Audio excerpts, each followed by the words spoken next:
Is that I love this. I love that this bothered him so much. I love that Fox picked a news guy nobody knows to interview. Online, there was a big argument between Jimmy Kimmel and former President Donald Trump, which also became a topic on Kimmel's Oscars show.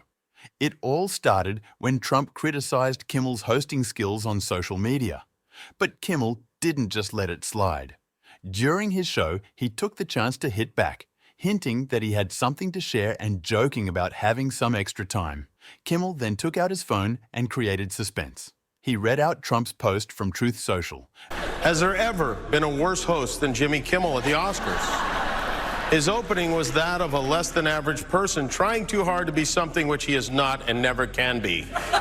Get rid of Kimmel and perhaps replace him with another washed up but cheap ABC talent, George Slopanopoulos. He would make everybody on stage look bigger, stronger, and more glamorous. Blah, blah, blah. Make America great again. Making sure not to mention the former president's name directly, although everyone knew who he meant. Continuing his habit of teasing Donald Trump and other Republicans on his show, Kimmel couldn't help but respond to the post. See if you can guess which former president just posted that on Truth Social. Anyone? No? Well, thank you, President Trump. Thank you for watching. I'm surprised you're still watching. Isn't it past your jail time? Which got cheers and laughs from his audience. The line that really seemed to hit Trump hard was when Kimmel mentioned past year jail time. He dropped this comment during his 4th time hosting the Academy Awards. In a backstage moment shared with Kelly Ripa and Mark Consuelos, Kimmel revealed that the opportunity to deliver the line arose because the telecast was running slightly ahead of schedule. You got a little bit of time. I was like, I'm reading the Trump tweet. They were like, no, don't read that. Yes, I am. Even though some time has gone by, it seems like Donald Trump is still quite upset. In an interview with Fox News, when questioned about the famous Oscar moment, Trump didn't hold back his frustration. Trump couldn't contain his anger and launched a verbal attack on Kimmel. Now look, Jimmy Kimmel is every night, he hits me, I guess. His ratings are terrible. He's not a talented guy. I hear he hits me all the time, so I figured I'd hit him because I thought he was a lousy host. Throwing insults and claiming that Kimmel was even more foolish than he had believed before. He expressed his outrage on Truth Social, boasting about his pride. Out on Truth, which is on fire, by the way. Truth Social is doing great. I never expected he was going to be reading it just prior to the movie of the year, which is the big one, right? That's the big one. I think they get the man, the woman, now the movie of the year. He reads my truth on air. He reads exactly what you read. And now the big story is that they all begged him not to do it, don't do it. Right. He probably stupidly, he had to act in a short period of time, like minutes, right? He had minutes because he's on air. It's clear that Kimmel's jokes have really bothered Trump, hitting him on a personal level. In his comeback on his late-night show, Kimmel couldn't resist firing back, jokingly saying, "What he doesn't seem to get is that I'm enjoying this. I'm enjoying how much this bothered him. And I'm enjoying that Fox picked some random news guy to interview him." You on Oscar Sunday, there are now dozens of past your jail time shirts for sale. There are mugs. There are tank tops. There's an Isn't It Past Your Jail Time backpack. People are writing it outside the Trump Hotel. There are billboards. There are billboards in Pennsylvania. The late-night talk show host has a long history of comedic back and forths with Donald Trump, spanning years of clever jokes, political satire, and occasional controversies. Known for his quick wit and satirical take on current events, he's never shied away from teasing Trump's actions, policies, and personality. Even before Trump's presidential ambitions gained momentum, the host frequently mocked him on his show, whether it was poking fun at his unique hairstyle, bold personality, or business ventures. Kimmel's monologues often took aim at the real estate mogul turned reality TV star. As Trump's political aspirations grew, Kimmel's scrutiny intensified. Throughout Trump's run for president and his time in office, Kimmel became increasingly vocal in opposing Trump's policies and behavior, covering issues ranging from healthcare reform to immigration. Using his platform, Kimmel openly criticized Trump's actions while advocating for progressive causes. One significant moment occurred in 2017 when Kimmel delivered a heartfelt speech on healthcare, recounting his own experience with his son's heart condition and condemning proposed cuts to healthcare. This segment not only gained widespread attention, but also sparked public discussion on the topic. Kimmel and Trump occasionally found themselves in Twitter disagreements, with Kimmel frequently replying to Trump's tweets with clever wit and sarcasm. In return, Trump didn't hold back in criticizing Kimmel's show and poking fun at its ratings. There was something about Kimmel's persistent teasing that seemed to really bother Donald Trump. In fact, reports surfaced last year suggesting that during his time as president, Trump directed his staff to complain to ABC's parent company, Disney, about jokes made about him on Jimmy Kimmel Live. Naturally, Jimmy couldn't resist responding with his characteristic humor to these reports on his late-night program. Wow, what a plot twist. The first time Donald Trump ever tries to stop someone from talking about him on television, and it's me.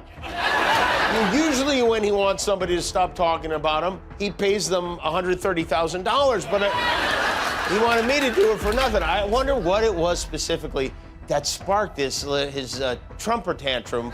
Moreover, Kimmel couldn't help but notice the irony of Trump being sensitive to criticism despite his tendency to mock others. Trump's presidency was marked by his vocal reactions to criticism and satire. And this guy, Donald Trump, all he does is make fun of, he makes fun of disabled journalists, he calls our veterans prisoners of war, even losers. He insults his opponents, his friends, his family. But if I point out that he's so fat they renamed the plane Air Force Wonder Bread, I'm the bad guy all of a sudden?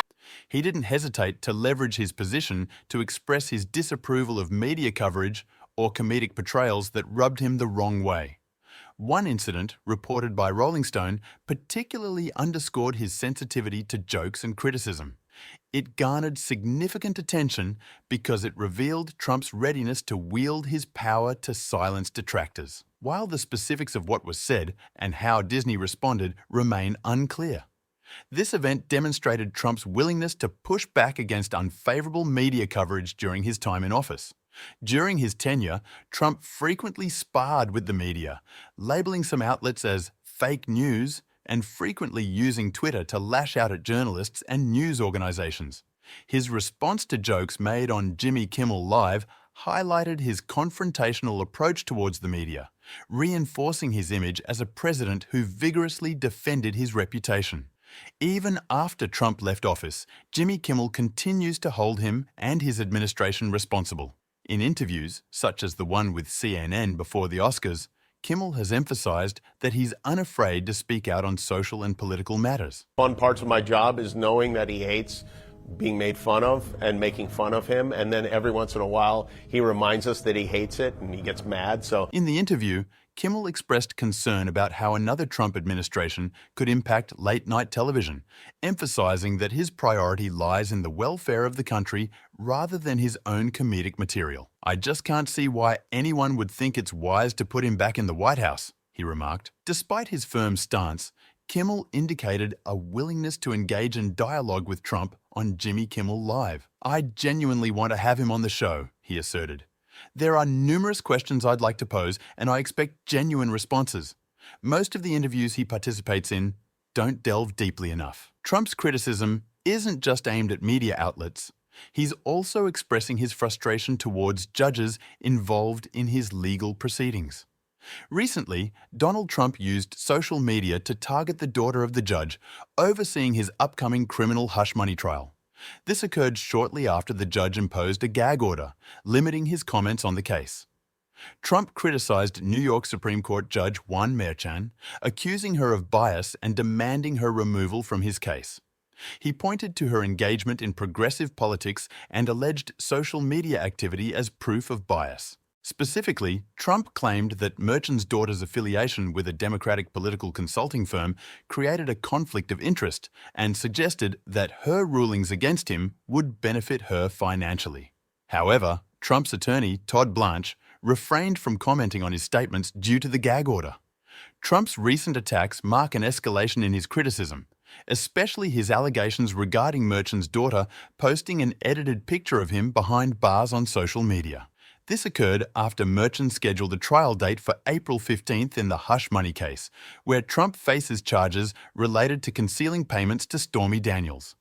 Trump referred to a social media account on X, previously associated with Merchant's daughter, Buy Authentic campaign. While the account once featured an edited headshot of Trump behind bars, it had been altered since then. A spokesperson for the Office of Court Administration clarified that the account no longer belonged to Merchant's daughter as she had deleted it about a year ago. Despite this clarification, Trump persisted in claiming that the account belonged to her, using it to criticize the latest gag order imposed on him. This gag order restricts Trump from making public statements about potential witnesses and jurors in the case, as well as attorneys, court personnel, employees in the DA's office, and their relatives.